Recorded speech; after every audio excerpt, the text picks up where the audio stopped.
So we're gonna clean these little trout up. Knife is a little too big for them. I can tell you that.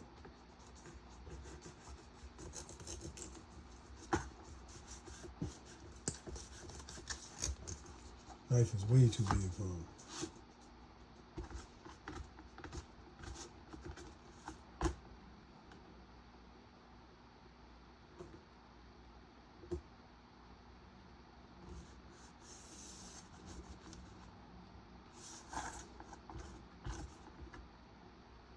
And I'm gonna leave the skin on them.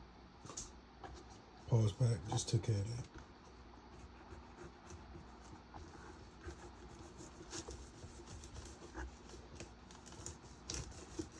The reason I'm gonna leave the skin on them is because it's not much,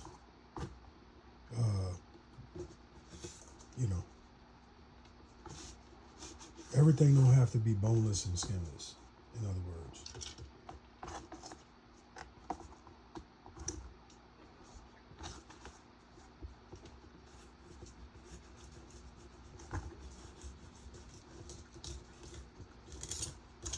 And why am I using this big old meat knife? I don't know. I bought it for the sole purpose of cleaning fish. That was why I bought it. And so far so good. I was gonna let Chef keep it, but it's really just too much a knife for the average person to use to cut stuff, you know. So I took it back because it's just too dangerous for that.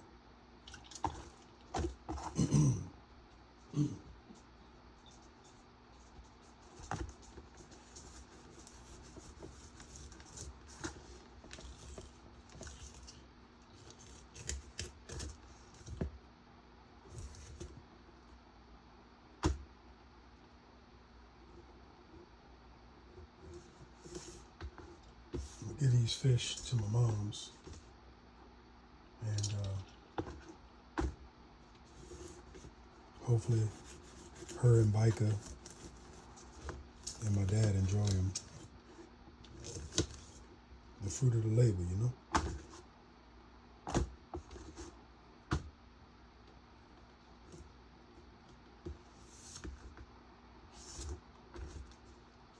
So three of these white trout were nice. What we mean by when we say nice is they had some size to them. A lot of people in southeast Louisiana, they don't like white trout. They say they get mushy. They say all kind of... People are just so unthankful at the end of the day. I think that's the biggest thing. People, they're just ungrateful. They're not thankful. They always want what they don't have. It's like nothing is wrong with white trout. So if you know people that say that stuff, you know, they're a bunch of, well, they're entitled to how they feel, you know. Just don't fall for the propaganda, all right? That's all I'm trying to say.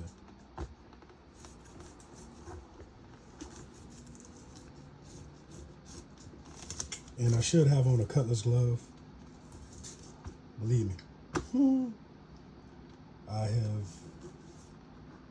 I have cut every finger on my body, cleaning fish and other processing of game.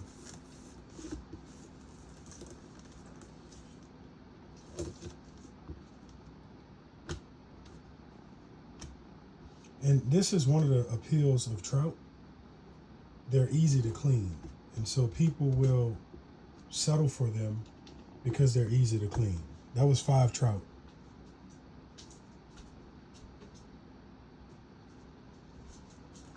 Now this is a Louisiana redfish. And this is what people come to this state for. This is the sportsman paradise. I'm gonna find a sweet spot. And so redfish can be hard to clean, but right along each side of the fin, the dorsal fin, there's a little soft spot. I'm already in it.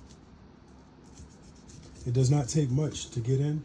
and it will not dull your knife. Getting in that little sweet spot.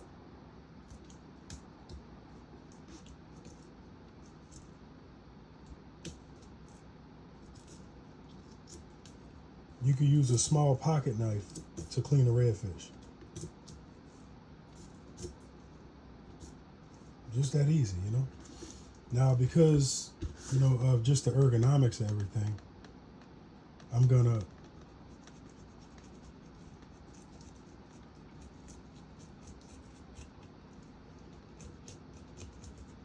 I don't recommend having your hand this close to the knife tip.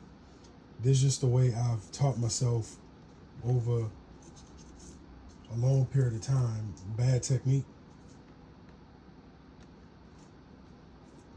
All right. But you don't have to learn bad technique. That's the point I'm trying to make.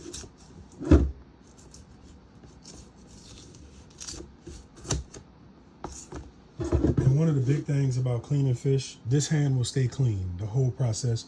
This hand is the wet hand, the dirty hand. This hand is the clean hand. I keep my knife handle clean the whole time. And the reason being, you don't want to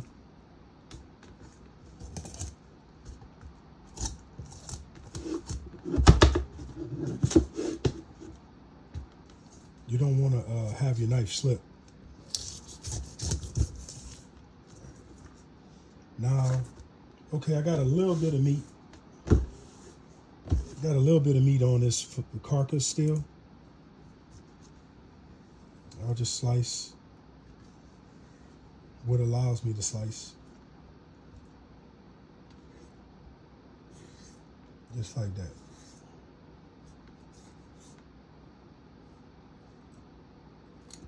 Okay, nice little piece of meat.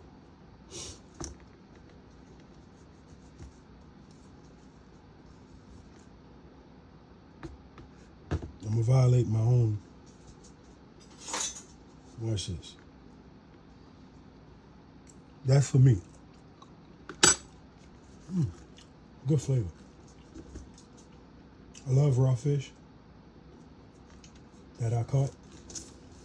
If I'd have cleaned him last night, I would have ate a lot more of him raw. But it is a fresh fish. The eyes are still gold. The gills are still nice and bright, arterial red. I didn't bleed this fish like I thought I would do. But the next few reds I catch, I'm gonna bleed them on a boat. On a boat. I got a yacht, man. A kayak. I'm gonna bleed them on a kayak.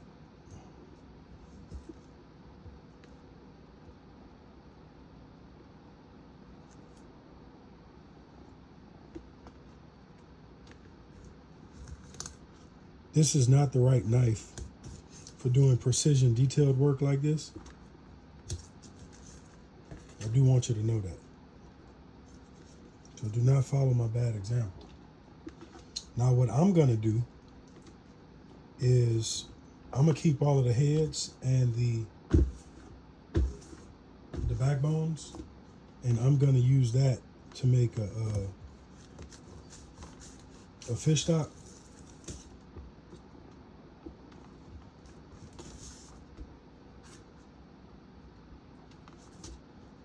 Got a little pin bone right there. Not big, not much.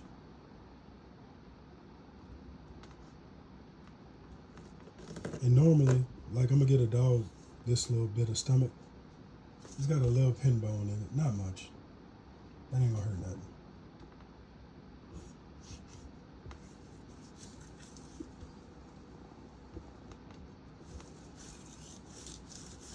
I don't try to fillet that deep into the fish because I don't want to eat this red stuff, which is bloodline. But that's why I'm gonna try to just bloodline them the next time I catch them, bleed them the next time I catch them, to hopefully cut down on that level of bloodline. But I just get that to the dog. He don't care about that.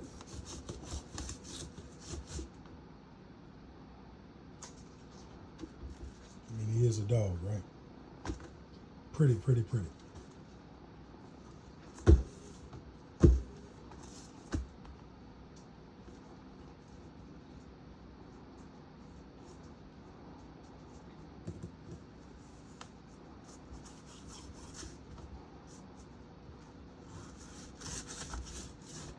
So like on this one, I did it where I cut and left more bloodline on it, just to show you a little difference.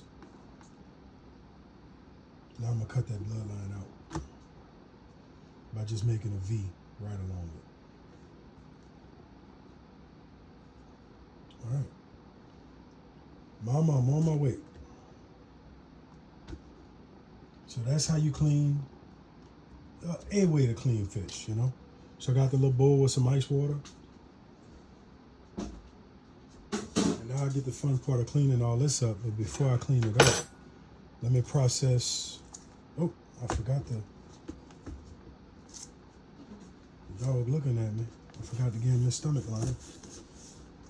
This redfish stomach. Come here. Let's go.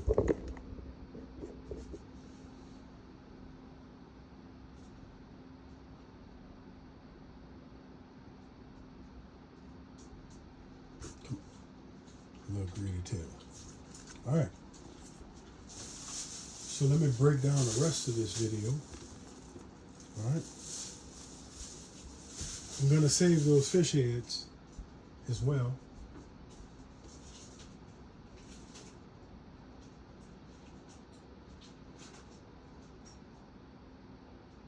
I'm going to save those fish heads. And since sous chef already ruined this lovely knife, I'm gonna finish running it.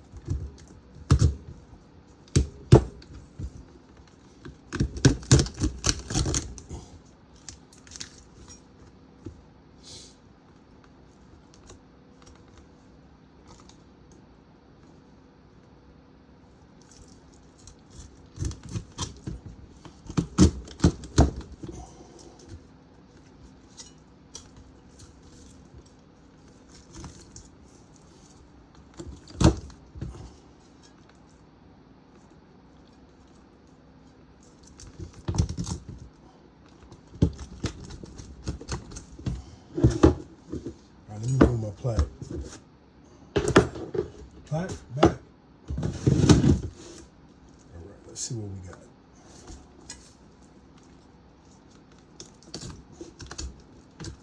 There we go. So I'm gonna remove this part of the tail. I should have got my Chinese cleaver, but remove that part of the tail.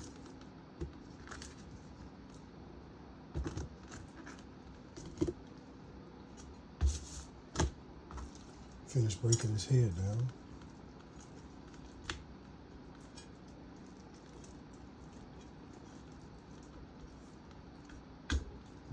Don't do this like this, all right?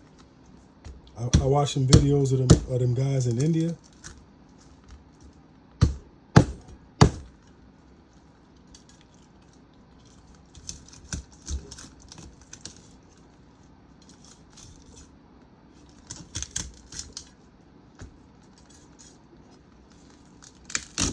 So I'm not like experienced. You know what I'm talking about? I'm not like experienced, and they're working on a hardwood cutting board. You know? You might be thinking this ain't worth the effort. And I understand that. But I might be thinking that I don't want to waste nothing. Like Reed the Fishmonger, you know? Reed has an amazing line of videos, Reed the Fishmonger, where he talks about not wasting as much of the fish as we normally waste, you know? And I really think that is a great thing, because we're so consumer driven with everything that we often miss the point of what we got.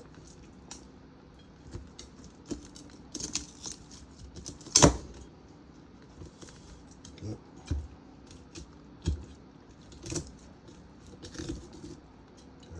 Get rid of them gills.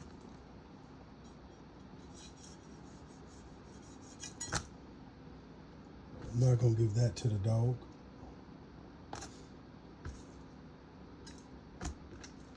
He is a dog, you know.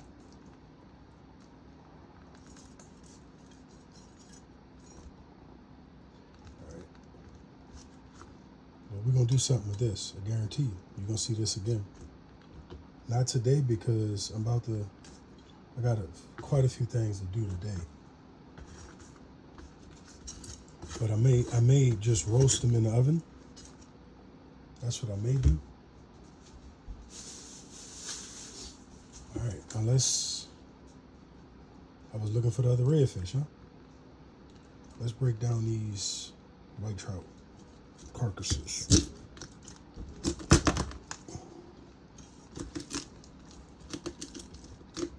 And the only difference between the white trout and the speckled trout is the white trout doesn't have specks like the speckled trout does.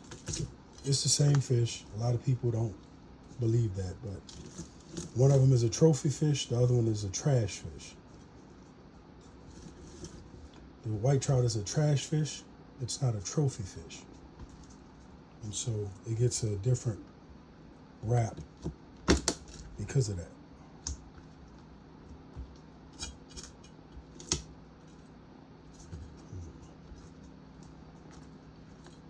Why am I eating fish heads and all that stuff? That weird stuff? Well, I can tell you why. I mean, I caught them, I worked for them, and I don't have to treat them like everybody else would treat them. You know? All right, let's try something a little different. I'm gonna take this backbone out first. Then I'm gonna take out the gills.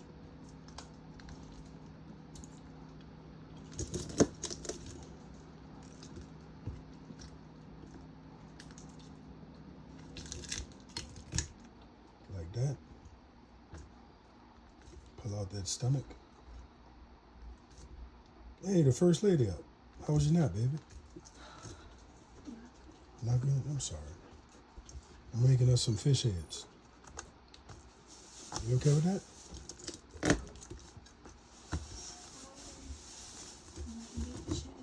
You don't eat fish heads? You from the country? No, not that country. Your pa is a Bayou boy, L.D. Jean Charles. So you lost your old shucks. You lost your old ways, huh?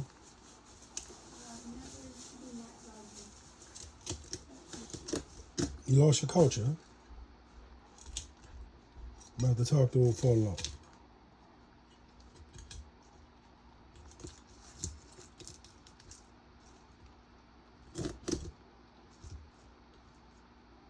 And I'm gonna try to clean the next white trout I catch like that. You cut the gills out and you just pull all of the guts out. You know? 2 more. But this chef's knife is not the right knife to be using for this, you know. And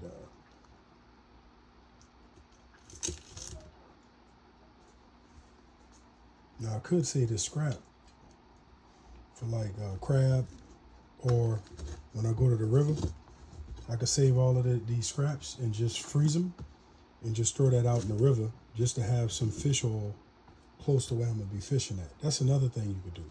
Like if you had a really good blender, like a Vitamix, you could process all of this fish guts in that Vitamix, because that Vitamix will chew it up. And you could just chum the water when you go fishing, you know? Don't matter if it's perch or whatever. Just chum the water with all of those guts, and you could actually be ready.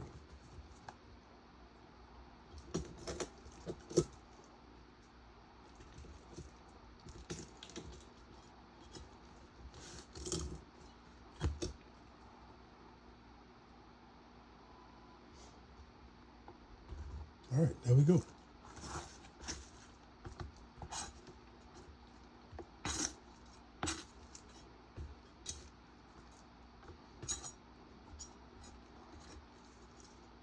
Get the gut pile.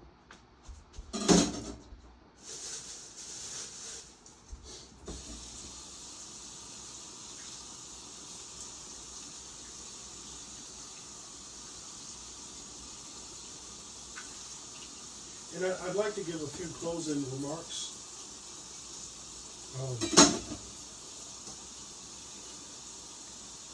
Yeah, I would like to give a few closing remarks to you guys. So, have a good shift, babe.